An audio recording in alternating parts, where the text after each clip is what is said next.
오늘도 이렇게 와주셔서 감사를 드립니다. 자, 10계명 강의 이제 두 번째 강의까지 했고, 이제 세 번째 강의입니다. 아, 보통 이 강의 책자가 한 뭐 180여 쪽 되다 보니까 아마 한 4강 내지 5강 정도 더 할 것 같습니다. 자, 미가서 6장 8절로부터 시작을 하도록 하겠습니다. 미가서 6장 8절. 자, 미가서 6장 8절이 굉장히 우리에게는 중요한 말씀인데도, 간과하고 있었던 말씀 중에 하나입니다. 아, 다 같이 이제, 자, 한 목소리로 한번 읽어보도록 하겠습니다. 오 사람아, 시작. 오 오 사람아, 사람아 무엇이 무엇이 좋은지 이미 좋은지 그분께서 이미 내게 그분께서 내게 말씀하셨다. 말씀하셨다. 여호와께서 내게 여호와께서 내게 원하시는 것은 원하시는 것은 공의에 공의에 맞게 맞게 행동하고, 긍휼을 긍휼을 사랑하며, 사랑하며 겸손히 겸손히 내 내 하나님과 함께 하나님과 행하는 것이다. 이렇게 해놨습니다. 하나님과 함께 동행하는 것이다. 이렇게 해놨어요. 그러니까 하나님께서 원하시는 것은 세 가지가 있어요. 공의, 긍휼, 겸손. 공의, 긍휼, 겸손에 맞게 하나님과 함께 하는 삶을 얘기하는 겁니다. 자, 여러분들 공의라는 대목이 일단 하나가 나오죠. 자, 하나님은 공의로우신 하나님이세요. 그러니까 공의로우신 하나님의 성품에 맞게 행동하고, 그 다음에 긍휼. 긍휼은 이제 자비와 남을 불쌍히 여기는 불쌍히 여기는 마음이죠. 그래서 이웃에 대한 사랑. 그래서 남을 불쌍히 여기고 긍휼히 여기는 마음. 그 마음을 어, 갖도록 하시면, 그 다음에 교만되이 행하는 게 아니고 겸손히, 하나님은 어, 낮은 자를 높여주시고 높은 자를 낮추신다는 그런 개념 하에서 나오는 말씀이죠. 그래서 미가서 6장 8절이 또 굉장히 유대인들 내에서는 굉장히 중요한 말씀이에요. 우리는 뭐 그렇게 별로 그렇게 하지 않는데, 그러면 공의에 맞게 행동하고 긍휼을 사랑하며 겸손히 내 하나님과 동행하는 것은 구체적으로 어떻게 해야 되는 건지에 대해서는 성경이 말하고 있지는 않습니다. 구체적으로 얘기하는 것은 어디서 말을 하냐면 탈무드에서 말을 해요. 그래서 우리가 보면 탈무드 학습할 때 성경이 절대 빠져서도 안 되고요. 성경을 학습할 때는 참고용으로 탈무드가 필요합니다. 탈무드가 필요한데, 우리가 그동안은 너무 지나치게 성경에만 많이 의존하다 보니까, 물론 뭐 그게 중요하죠. 성경 중심의 삶은 뭐 엄청 중요합니다. 엄청 중요합니다. 하지만 성경 말씀에 담긴 뜻을 이해하는 것은 또 중요합니다. 그것을 이해하지 못하고 그냥 허송세월하는 성도들이 엄청 많습니다. 제가 지난 시간에도 신학 공부를 멈추고 성경 공부를 열심히 해야 된다고 했는데, 아유, 한번 생각해 보십시오. 성도들이 뭐가 남겠습니까? 뭐가 남겠습니까? 목사님들과 혹은 성경 교사들과 성경 가르치는 선생님들과 함께하는 시간, 그 시간이 남을 것입니다. 자, 그래서 꼭 구체적으로 어떻게 해야 되느냐 했더니, 유대인들은 제일 먼저 뭐부터 지키냐면 혀를 지키는 연습을 시킵니다. 자, 다음 장 보시죠. 자, 꼭 참아야 할 말입니다. 꼭 참아야 할 말. 자, 레위기 19장 10절입니다. 너는 내 백성들 가운데로 험담하며 돌아다니지 마라. 험담하며 돌아다니지 마라. 험담. 그 다음에 그 험담을 뭐라 그러냐면 히브리어로 라숀 하라라고 그래. 라숀 하라. 라숀 하라. 하라인데 라가 악이에요. 악. 악이고 라시오는 혀예요. 그래서 악한 혀, 사악한 혀, 그래서 험담 혹은 악담을 말을 합니다. 그래서 라시온 하라. 그 뭐 쉽게 말하면 뒷담화 좋아하죠. 우리나라 사람들. 그 외국 다른 나라도 아마 유대 민족도 그랬나 봐요. 어느 나라 민족이고 간에 뒷담화는 참 심합니다. 험담. 근데 험담을 하지 말아야 되는데 불구하고 참 입이 좀 근질근질하죠. 항상. 왜요? 이게 재밌거든요.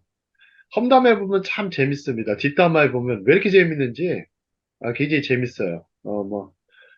어떤 여성분의 말이에요. 뭐 저는 그런 거 잘 모르고요. 자, 그 다음에 하나가 또 뭐가 있냐면 모치 쉔 라가 있어요. 모치 쉔 라. 이게 쉔은 이름인데 라가 악이에요. 악. 그러니까 다른 사람의 이름을 모치 더럽히다라는 뜻이에요. 그러니까 그 명예훼손이라고 그래요. 다른 사람의 이름을 더럽히는 것을 모치 쉔나. 그 다음에 라쇼나라. 이 라쇼나라는 아마 한국에서도 하브루타 하시는 분들이 소개를 조금 한 것 같은데 구체적으로 소개한 사람들은 없죠. 라쇼나라와 모치셴나 꼭 기억하시면 좋을 것 같습니다. 라쇼나라, 모치셴나. 아마 제 강의에서 처음 소개하는 것 같습니다. 자, 다음 장 보시죠. 자, 필립 로스라는 사람의 책 중에 오퍼레이션 샬록이라는 책이 있어요. 이 책에 보면 아주 그냥, 야, 작가는 좀 작가인가 봐요. 험담에 대한 유쾌한 설명을 해요. 라션 하라가 뭔가. 라션 하라. 우리 저 최은미 아나운서 오셨는데 한번 읽어보실까요? 라션 하라. 멈출 수 없는. 네. 예, 멈출 수 없는 은밀한 캠페인, 결코 잠재울 수 없는 루머, 씻을 수 없는 더럽힘, 인격을 격추시키는 중상적인 발언, 사업적인 기만과 사악한 탈선에 대한 보잘것없는 보고, 도덕적인 타락과 악행, 잘못된 성격, 얄팍함, 야비함, 비겁함, 탐욕, 추잡함, 거짓, 이기심, 배신 등을 대변하는 난폭한 논박, 경멸적인 정보, 명예를 훼손시키는 진술, 위트에 대한 모독, 비난적인. 반환적인, 난적인. 비난적인 얘기, 게으른 냉소, 심술궂은 수다, 악에 찬 헌담, 짜증을 일으키는 경우, 멋진 거짓말. 야, 참, 이 작가도 참 멋져. 이 필립 와, 로스의 이 샤일록 작전이라는 책이 이제 번역이 되어 있어요. 근데 이제 제가 이제 보니까 험담에 대한 좀 유쾌한 어떤 문학적인 표현이 없을까 해서 찾아봤더니 이제 샤일록 작전이라는 책인데 아주 이렇게 막 작가들은 아주 그 위트 있게 아주 그 표현하는 거 보면은 우리도 좀 이런 게 좀 필요하거든요. 좀 고상한 게 필요합니다. 나이 드실수록 정말 필요한 게 고상함이에요. 물론 뭐 돈도 많이 필요하다는 분도 계시고 뭐 굉장히 또 옷도 예쁘게 입어야 된다고 하지만 아니 돈 많고 옷을 예쁘게 입는다고 해서 입에 험담을 달고 다니는 사람 어떻습니까? 남 사기나 치고 말로 저기 아주 멋진 거짓말이죠. 화려한 거짓말로 하는 사람들 어떠세요? 정말 꼴불견이죠. 아무리 뭐 명품을 거쳐도 그거는 굉장히 하품입니다. 하품. 인생의 명품이 돼야 되는데 하품이 된 분들이 많아요. 결국 그것은 정말 혀를 제대로 쓸 줄 모르는, 즉, 신체의 혀를 제대로 쓸 줄 모르는 그런 몰지각한 데서 나오는 것이죠. 그래서 유대인들이 이 라숀 하라에 대해서 굉장히 아주 구체적으로 이 개념을 했습니다. 한국은 어떻습니까? 그냥 험담하지 마. 이 정도만 이렇게 하죠. 그죠? 한국에서의 이런 가르침이라는 것은 상당히 어떤 너무나 좀 추상적이기도 하고 즉흥적인 생각에서 나오죠.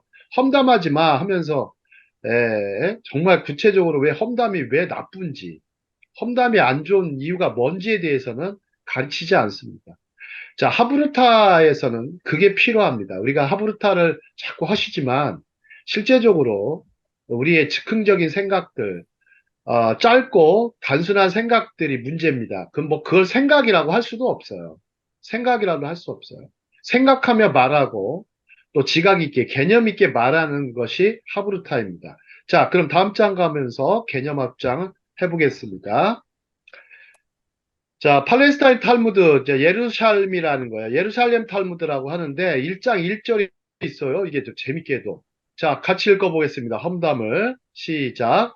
험담을 험담을 일삼는 자는 일삼는 자는 시리아에서 시리아에서 로마에 있는 있는 사람을 사람을 죽인다. 죽인다. 와우. 아주 무섭습니다. 자, 험담으로 비롯된 상처는 치유될 수 없는 경우가 많다. 이미 이제 많은 사람들의 귀에 다 들어가 있고 입에 오르내리기 때문에 견딜 수가 없죠. 자, 한번 보세요. 이렇게 누가 뭐 간단하게 뉴스에 누가 마약을 했어요. 우리나라 배우 중에 누구죠? 김선균? 우리가 보면 아유 참 선량하고 멋지게 생긴 남자 배우라고 생각했는데 그것이 사실 여부를 떠나서 마약을 했다 안 했다를 떠나서 그냥 연루 한번 되니까 다시는 씻을 수가 없어요. 이 음, 사람은 이제 사실상은 방송가에서는 끝난 거죠. 끝난 거죠. 한번 음, 보십시오. 자, 그 다음에 험담을 말한 사람과 그 험담의 대상과 그리고 험담을 들은 세 사람을 죽인다 그랬어요. 험담이 이렇게 무섭습니다. 바벨론 탈무드에 나오죠. 예, 다음 장 가시면서 나누도록 하겠습니다. 자, 하시디즘에 나온 험담에 대한 이야기입니다. 자, 우리 또 어, 최은미 아나운서 한 번 더 읽어주시죠. 마을을 돌아다니며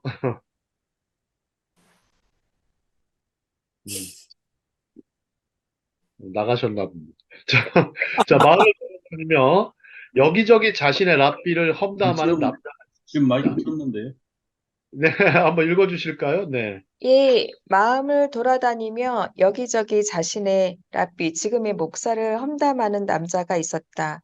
그러던 어느 날 그는 자신의 험담이 얼마나 나쁜 것인가를 깨닫고 랍비를 찾아가서 용서를 구했다. 그는 그에게 집에 돌아가 깃털 베개를 잘라서 그 속에 있는 깃털을 바람에 날려보낸다면 용서해 주겠노? 라고 말했다. 남자는 랍비의 말대로 집으로 돌아가 베개 속에 깃털을 날려보낸 뒤 그 다시 랍비를 찾아와 물었다. 이제 절 용서하신 겁니까? 랍비가 대답했다. 한 가지 더 있다. 이제 돌아가서 그 깃털을 모두 모아오도록 해라. 자, 다음 장 가서 더 읽겠습니다. 다음 장. 자, 그 다음에, 예. 하지만 그건 불가능한 일 아닙니까? 남자가 말했다. 이에 랍비는 이렇게 대답했다.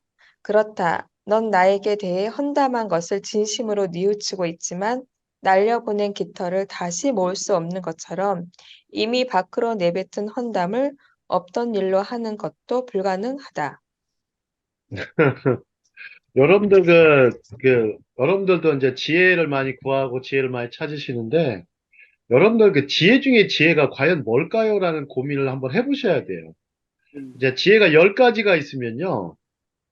한 9가지는 그런 것 같아요. 9가지는 침묵이에요. 솔직히 말씀드리면.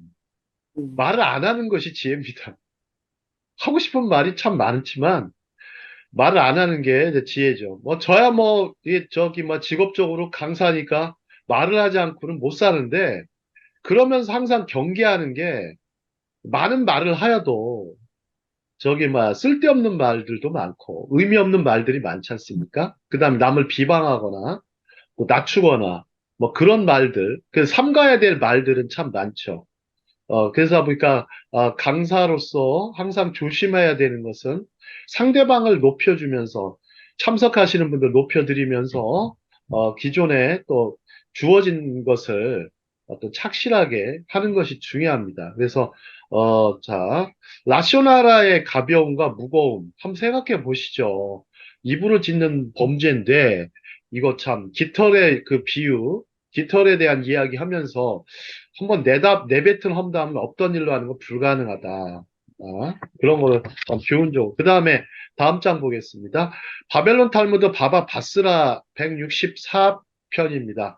친구에 대해 너무 많은 말을 하지 말라. 너의 말이 비록 그의 좋은 점으로 시작했더라도 종국에는 그의 나쁜 점에 대해 이야기하게 될 수도 있기 때문이다. 여러분 생각해 보시죠. 아무리 우리가 보면 꼭 장점 얘기하면 뭐도 나와요? 맞죠. 단점 꼭 나오게 돼 있어요.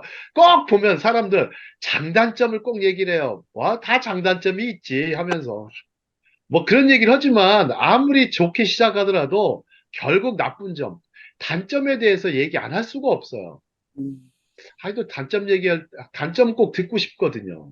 이거 장점 이상하게, 아이 뭐, 장점은 뭐 그저 그런데.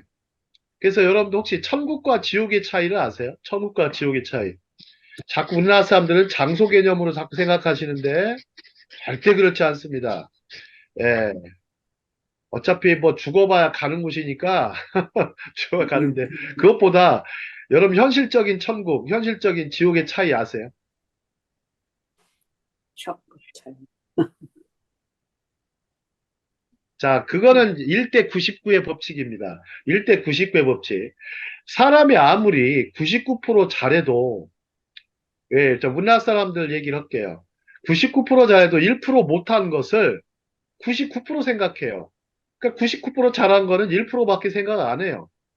1% 못한 거를 99% 생각하고, 그럼 생각해 보세요.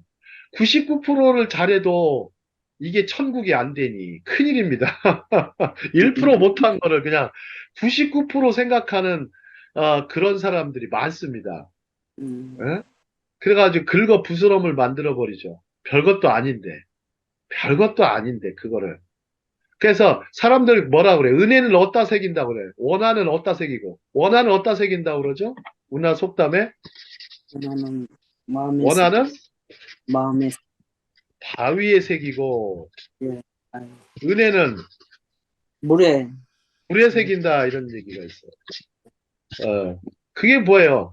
그러니까 1%를 그냥 99% 생각한다는 건데 바위에 새기는 건데 꼭 보면 나쁜 점에 대해서 반드시 너무나 오랫동안 생각하는 거 그거 묵상하지 마십시오.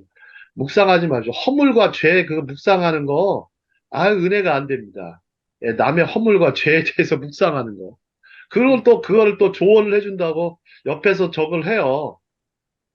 제가 봐서는 조금 더 깨끗한 사람이 조금 더 더러운 사람을 지적하는 거죠. 그죠? 그렇지 않습니까? 저도 이제, 여러 이제 사역을 하면서 제가 사역하면서 가장 뼈저리게 후회하는 게 하나가 있어요. 뭐가 후회를 많이 하냐면, 내가 좀 더 고상한 죄인으로 산다는 거예요. 고상한 죄인. 그전에는 아주 뭐 더럽고 추한 죄인이라고 생각하지도 않으면서 그러니까 저는 그런 마인드가 문제예요. 더럽고 추한 죄인이라고 생각 안 하고 그냥 고상한 죄인 정도로만 여기고 살았어요. 우리가 좀 그게 교만일까요, 아닐까요? 달리해야 된다, 단점을 달리해야 된다는 생각 많이 들었어요. 보통 이제 누가 용감한가 이제 랍비 지난번 강의가 뭐라고 자, 여러분들 고상한 죄인으로 사시는 것도 있습니다. 예를 들어 대표적으로 고상한 죄인이 누가 있어요? 성경에 나오는 고상한 죄인들. 바리새인 바리새인 고상한 죄인들. 대표적으로 누가 있냐면 니고데모 같은 분. 어, 교수님 있잖아요. 아주 고상한 죄인들이에요. 박사들, 교수들, 선생님들. 아주 고상한 죄인으로 삽니다. 그러다 보니까 남을 판단하는 걸 참 잘해요. 일단은 뭐 지식이 있고 이성이 강하니까.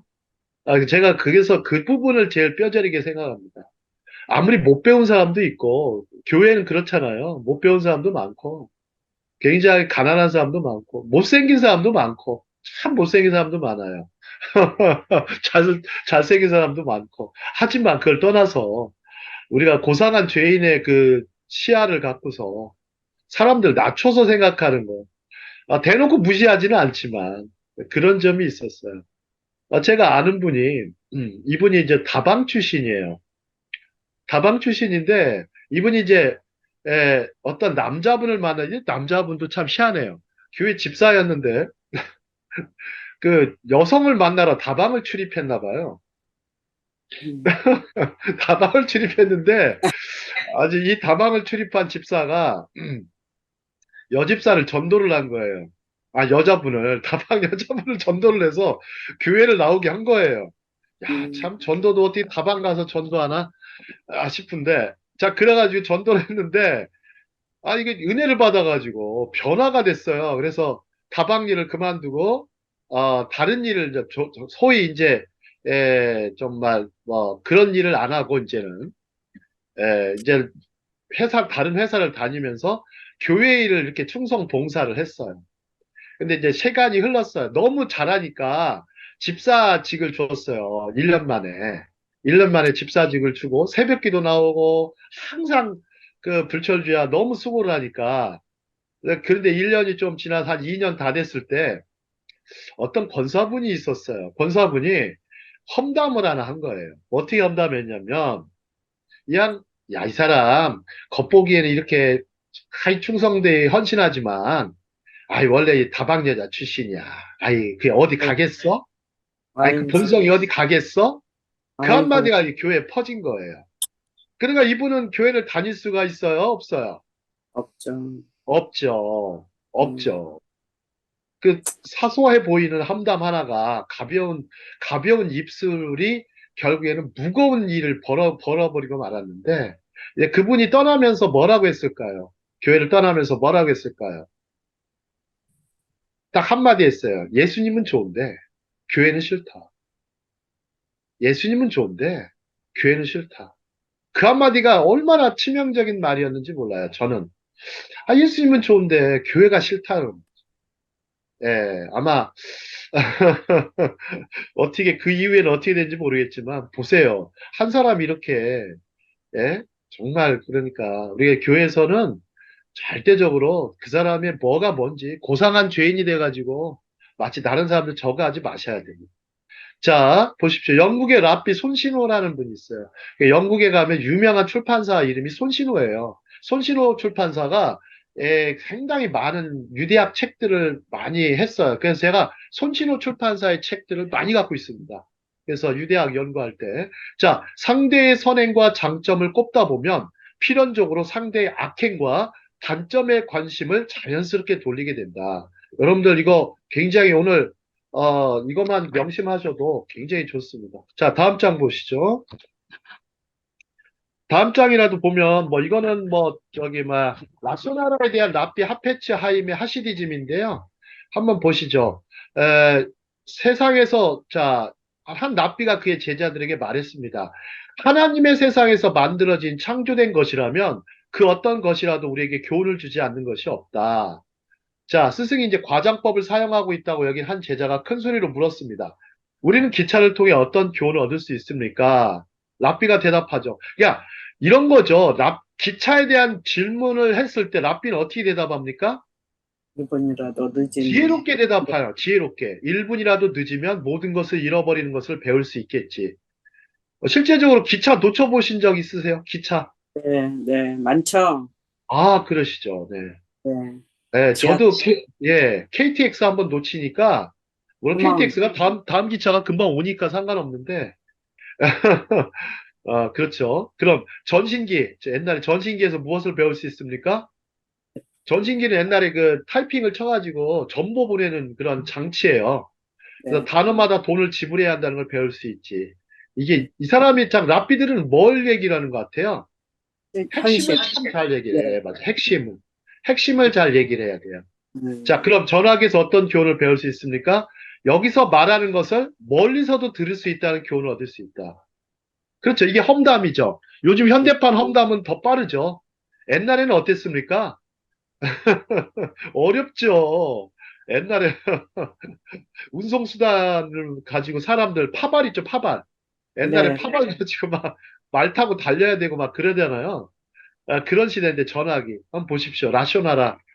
교훈을 얻을 수 있다. 이렇게 음, 보시면 됩니다. 여러분들 전화기가 볼 때, 그냥 통화나 하고 문자나 보내는 그런 거라고 생각했는데, 이를 통해서 너무나 많은 현대판 험담들이 너무나 오가고요. 너무나 많은 악행들이 많이 벌어진다는 걸 볼 수 있습니다. 자, 이제 두 번째로 가보도록 하겠습니다. 출산과 양육으로 가보도록 하겠습니다. 자, 유태인들의 핵심 질문 중에 네 가지 중에 정말 아이를 가지려고 노력했는가에 대한 대목입니다. 음, 한번 보시죠. 아이를 가져야 한다는 것. 자, 만약 아이가 없으면 입양을 하라는 것도 포함이 됩니다. 그래서 라피 어빙 그린버그는 완전한 가족을 이루는 것은 다음 세대의 꿈과 세상을 완벽하게 만드는 과업을 물려준다는 신과의 약속을 이행하는 것이다. 여러분 보세요. 창세기 1장 28절의 문화명령도 있지만 하나님은 계속해서 이 문화명령을 또 하셔요. 특히 어느 때 하셨죠?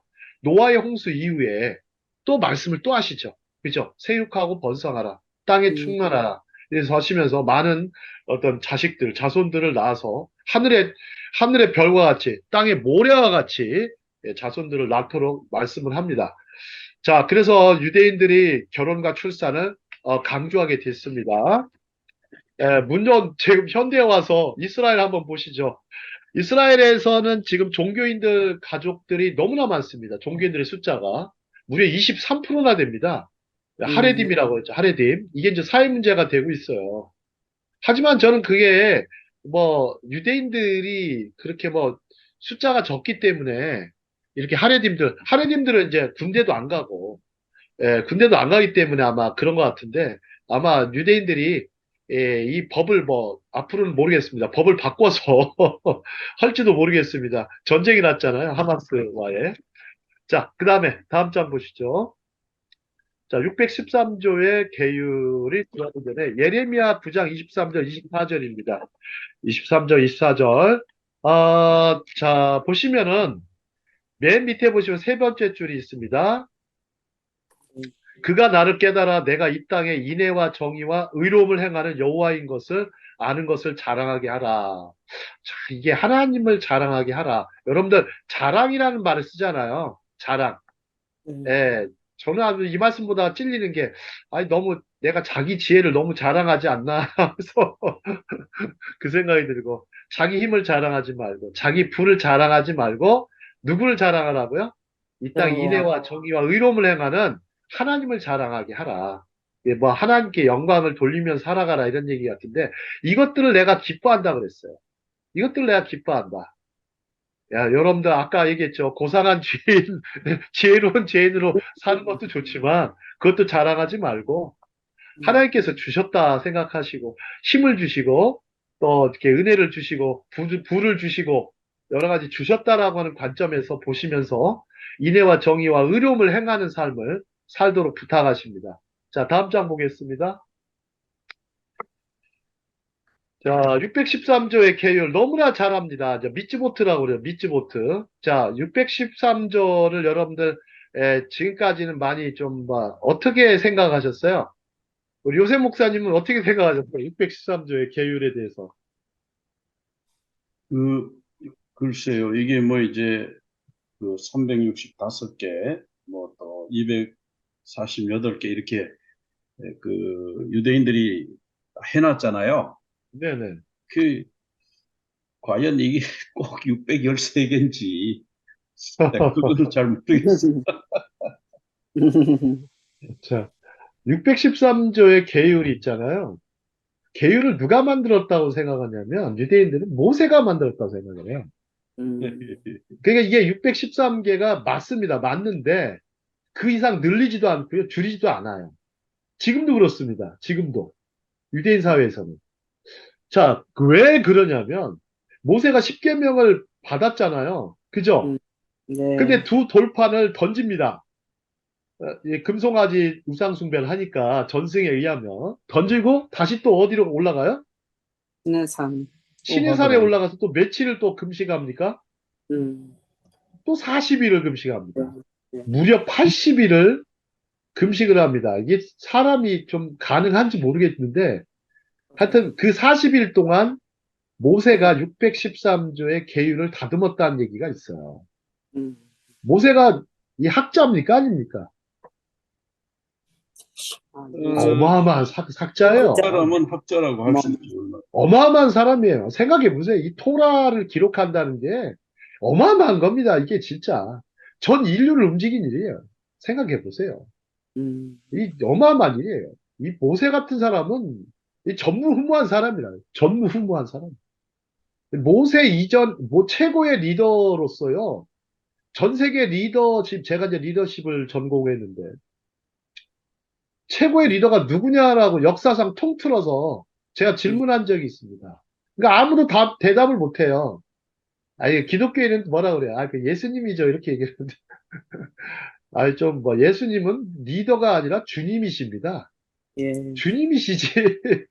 주님이시지. 우리가 보고 리더 이렇게 붙이시면 안 돼요. 예. 음, 그러면 역사상 가장 위대한 리더는 자타공인 누구냐면 모세예요, 모세. 모세를 최고로 꼽아요.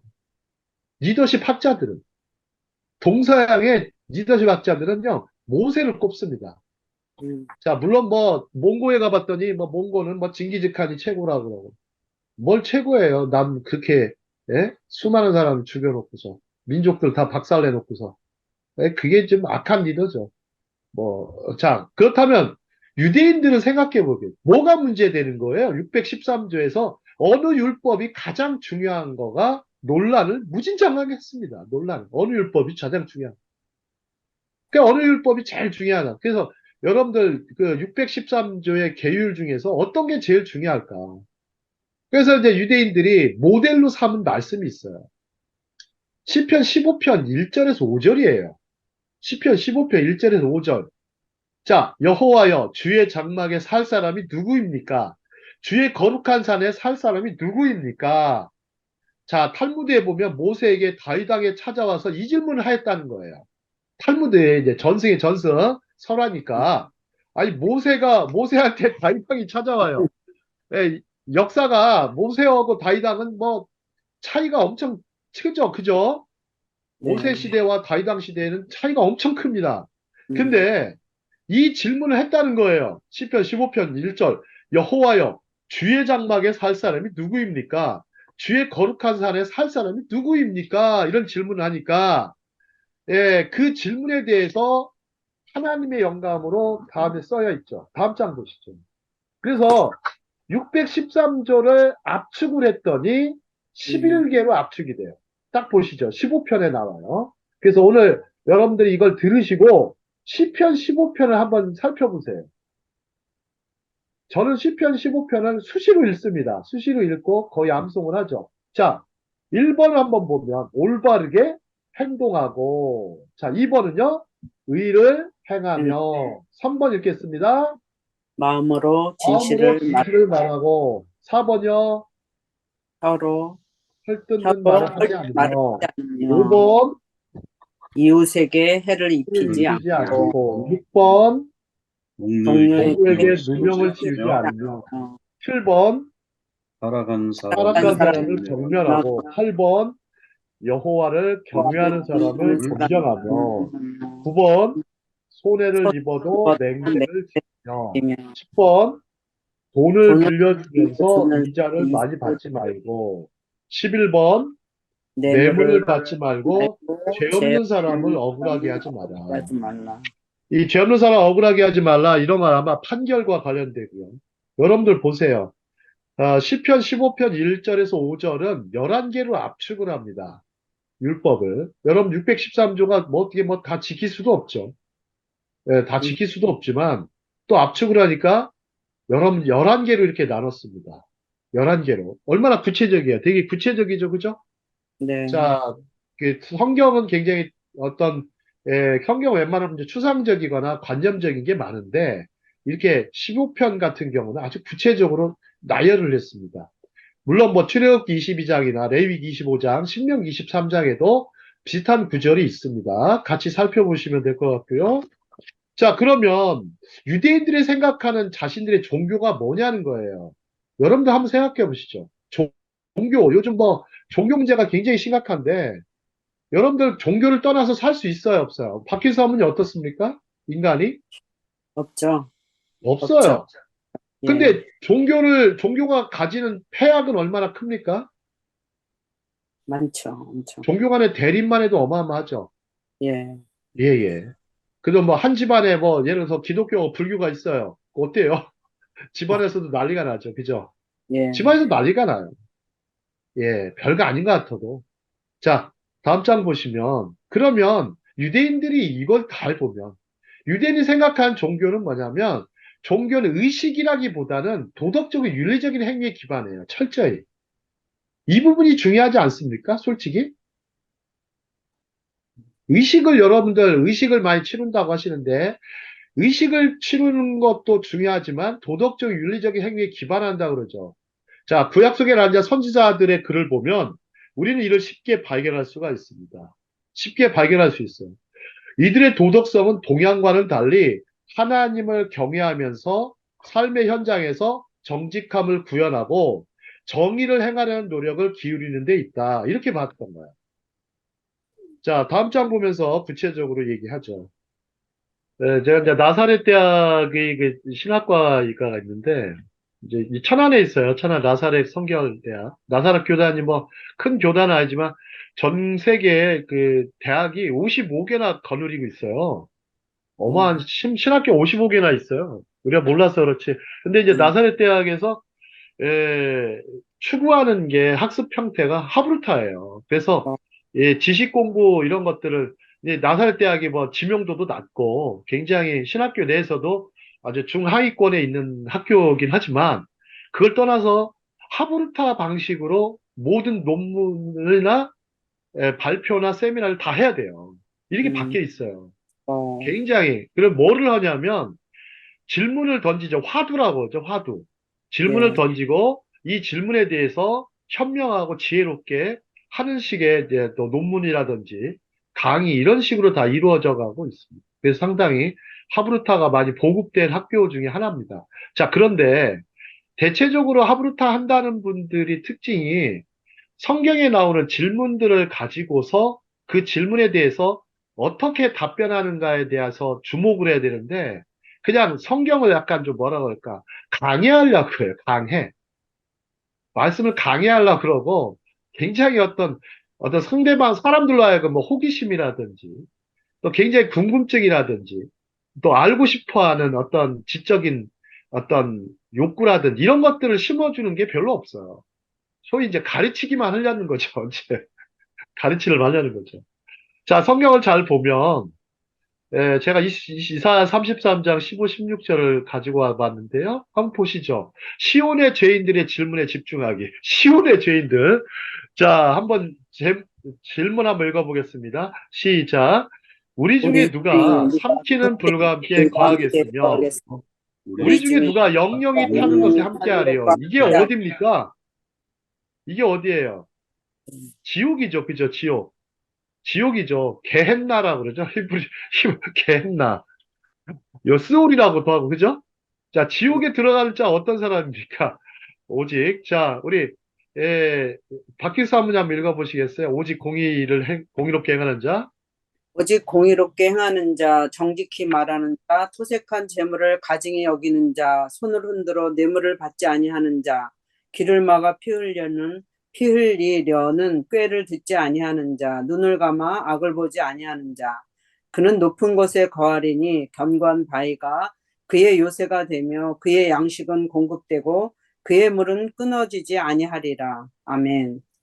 굉장히 아주 이런 말씀이 있나 싶죠. 그죠? 예. 처음 보는 말씀이신 것 같죠. 그죠? 우리가 너무 이제 지나치게 또 좋아하는 구절들이 있어요. 몇 개 구절 빼고는. 살살 그런 거 제가 보면 가끔 여러분들 껍데기 한번 벗어버리면 남은 게 있냐고 한번 질문합니다. 교회에서 질문하는데 껍데기 벗겨보면 남는 거 있습니까? 진짜 없다고 그래요. 대부분. 막 그분들 깜짝 놀래요. 스스로한테. 야, 내가 너무 없구나. 너무 없구나. 내가 영적인 보화를 그렇게 많이 갖고 있다 생각했는데 너무 없구나. 그래도 다행입니다. 우리에게는 예수님이 계십니다. 항상 그냥 그 얘기를 하죠.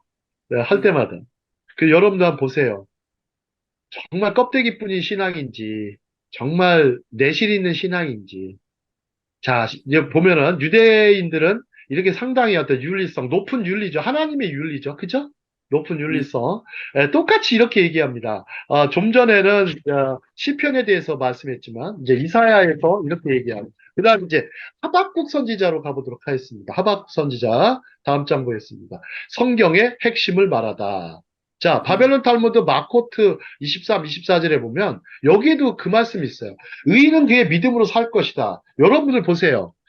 마틴 루터가 그 종교개혁할 때 이신칭의를 얘기를 합니다. 여러분들 마틴 루터에서 시작됐다고 생각하지만 아닙니다. 절대. 그러면 사도 바울에게서 시작됐다. 아닙니다. 이미 하박국은 오직 의인은 믿음으로 살 것이라고 했어요. 그러면 하박국만 그렇게 얘기한 게 아니라 성경은 처음부터 끝까지 어떻게 살아야 된다는 얘기를 하는 거예요. 믿음으로. 믿음으로예요. 믿음으로. 여러분 믿음으로입니다. 구약은 율법으로 구원받고 신약은 은혜로 구원받는 그런 말이 어디 있어요. 그런 말 절대 없어요. 그런 말 절대 없어요. 처음부터 끝까지 다 믿음으로입니다. 믿음으로. 하나님께서 자 아브라함을 부르셔고 아브라함에게 예, 구원의 은혜를 베푸셨죠. 아브라함이 받은 것은 믿음을 의로 여기셨다는 거예요. 그죠? 창세기 네. 15장 보시면 네. 아브라함의 믿음을 의로 여기셨다라고 된 대목이 나와요. 그러면 그래서 아브라함을 뭐라 그래요? 믿음의 네, 조상. 조상 그런 거예요. 믿음의 네. 조상.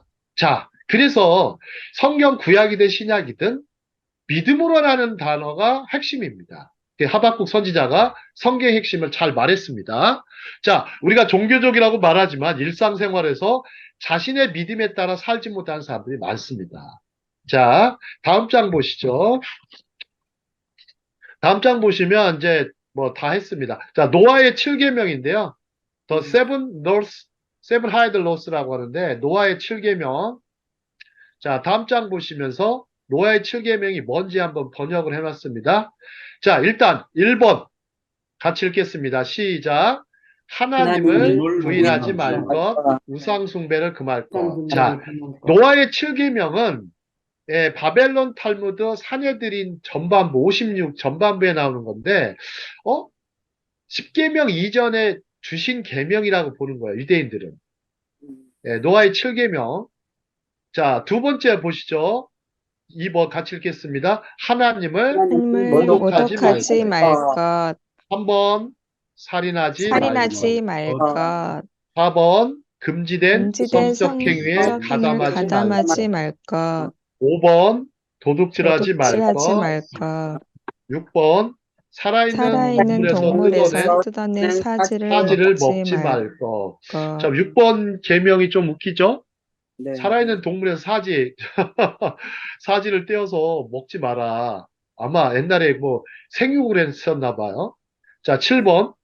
다른 6가지 네, 계율을 계율을 확실히 지킬 수 확실하게 있도록 지키도록 법정을 법정을 만들 것. 것. 이게 노아 시대의 그 계명이라고 생각하시는데, 그 당시에도 이렇게 법정이 있었나 봐요. 그죠? 네. 참 굉장히 신기합니다. 법정이 있어요. 그러면 바벨론 탈무드 사내들인은 어떤 기능을 했을까요? 사내들인. 70인 공의회라고 붙었어요. 70인 공의회. 즉 오늘날로 말하면 대법원 같은 구실이에요. 70인 공의회와 같아요. 사내들이 있었는데 법정을 만들어라. 아주 이 대목이 좀 특징이 있어요. 법정을 만들어라. 왜 7계명에 그게 있었을까요? 라고 하는데 자, 뭐 시간 관계상 이거는 뭐 더 설명하려면 시간이 많이 걸리니까 한번 인터넷을 검색하셔서 노아의 7계명을 보시면 어떤 내용인지는 대충 아마 아실 수 있을 것 같고요. 자, 10계명의 등장 다음 장 한번 보시죠.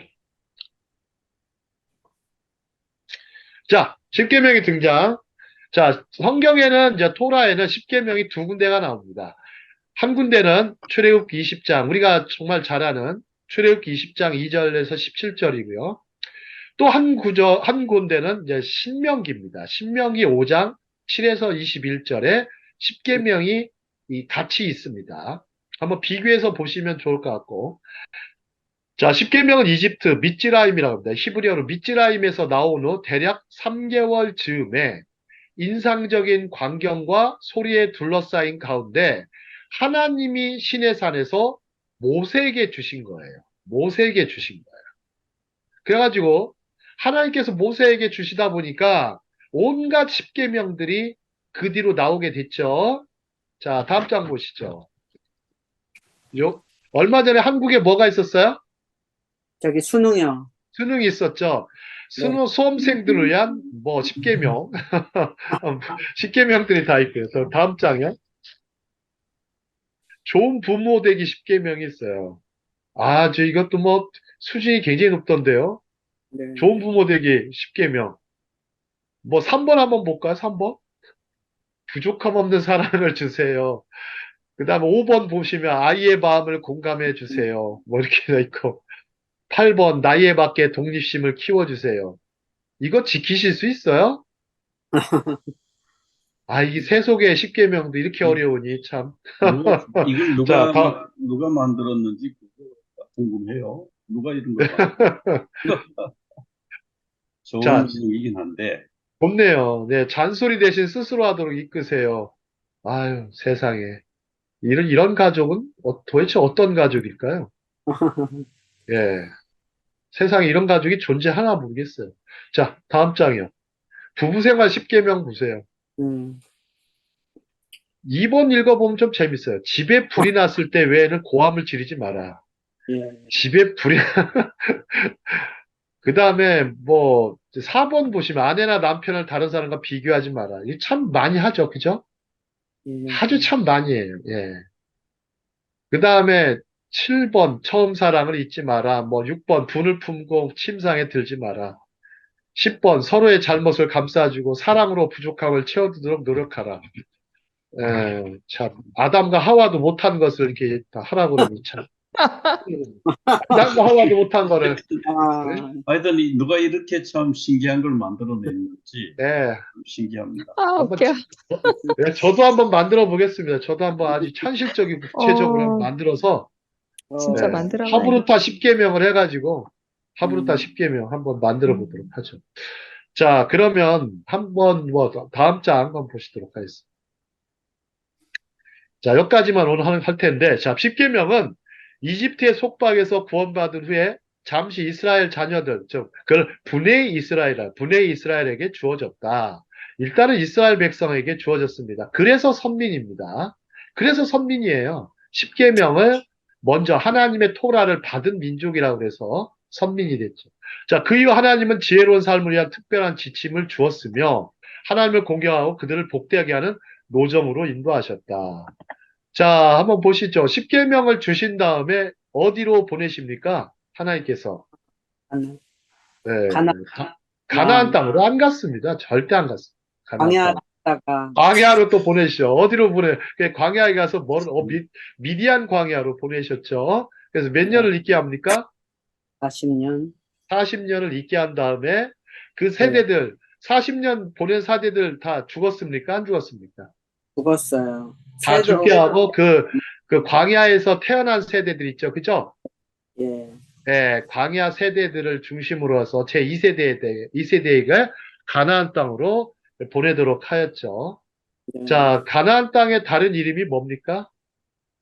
젖과 꿀이 흐르는 땅이다 그랬죠. 음, 예, 정말 저는 그 생각을 해봅니다.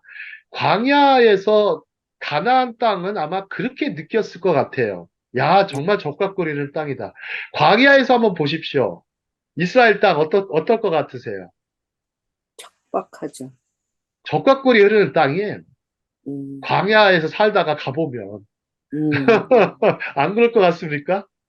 근데 그렇죠. 실제적으로 이스라엘에 제가 살아보니까 이게 무슨 젖과 꿀이 흐르는 땅인가 싶은데 요즘에 현대 이스라엘은 어?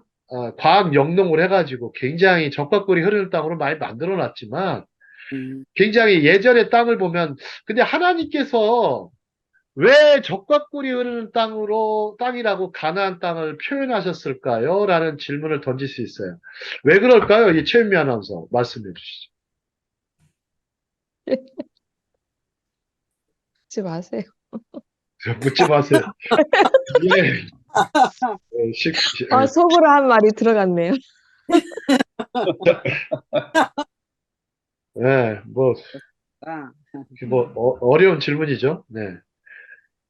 하나님이 박길섭이 왜 가나안 땅이라고, 이제, 이 적과 꿀이는 땅이라고 표현했을까요? 왜, 제 정말, 생각에 노예 생활도 해보고 조금 전에 말씀하신 것처럼 척박한 물도 없고 그런 광야도 경험해 본 다음에 그 하나님의 말씀의 인도함을 받는 그리고 하나님과 함께하는 그런 약속에 이루어지는 그런 의미에서 그렇죠. 네. 음, 약속의 땅입니다. 그냥 약속의 땅이라는 건데, 하나님이 주시기로 한 땅이잖아요. 근데 네, 주시기로 한 땅인데 아브라함과 이삭과 야곱에게 주시겠다는 그런 약속의 말씀이 성취되는 땅이 이제 가나안 땅인데 적과 꿀이 흐르는 땅이라고 딱 막상 가보면 실제적으로 반대의 그 현실이 펼쳐지죠. 하지만 하나님께서는요, 그 마음 속에 적과 꿀이 흐르는 마음을 주셨어요. 적과 꿀이 흐르는 마음을 주셔서 또 이미 십계명을 주셔서 적과 꿀이 흐르는 마음을 주셔가지고 주셨기 때문에 굉장히 유대인들 민족을 아주 개척을 하고 무엇인가 창조하고 상상하고 상상을 현실로 바꾸고 이런 것들을 마인드를 주셨어요. 이 적과 꿀이 흐르는 마음. 근데 다른 지역을 가보잖아요. 이슬람 지역을 가잖아요. 옛날이나 지금이나 몇천 년 전이나 몇백 년 전이나 지금이나 큰 차이가 없는데 최근에 뭐 오일머니 가지고 카타르라든지 뭐 UAE나 이런 데 보면은 사우디 이런 보면 요즘에나 이렇게 현대화를 하지 예전에 같았으면 뭐 어림없죠. 어림없죠. 자, 적과 꿀이 흐르는 마음. 하나님이 그 마인드를 주셔서 이스라엘 백성을 세계에서 제일 으뜸 가는 민족으로 만들어 놓으셨죠. 우리에게도 그런 마음이 필요합니다. 광야의 노정, 인생은 광야의 노정과 비유할 수 있지만, 오히려 보면 옛날보다 지금이 더 어렵다고 하시는 분들도 계세요. 뭐, 그걸 떠나서 그냥 사는 것 자체가 어렵죠. 어려운데, 그런데 우리 마음속에 이렇게 십계명이 없었다면, 우리가 하나님의 말씀이 없었다면 어땠을까? 저는 오늘 아침에 그 고민을 해봤습니다. 하나님이 정말 우리에게 말씀을 주시고 십계명을 주시고 은혜를 주시지 않았다면 자, 우리는 어떨 것 같으세요? 이스라엘 백성도 어땠을 것 같으세요? 자신들의 경험했던 위대한 인도하심을 잊어버린 채 광야에서 소멸했을 것이죠. 광야에서 소멸했을 것입니다. 하나님께서 우리에게 적과 꿀이 흐르는 마음을 주셔서 우리의 삶을 아주 뭐 높여주시고 복에 복을 더하시고 지경을 넓혀주시고 또 이렇게 또 환난과 근심 걱정이 많이 사라지게 하신 것은 정말 은혜라는 것을 발견하는 시간이 되었습니다. 예, 감사합니다. 다음 시간에 십계명 다른 부분들 나가도록 하겠습니다. 고맙습니다.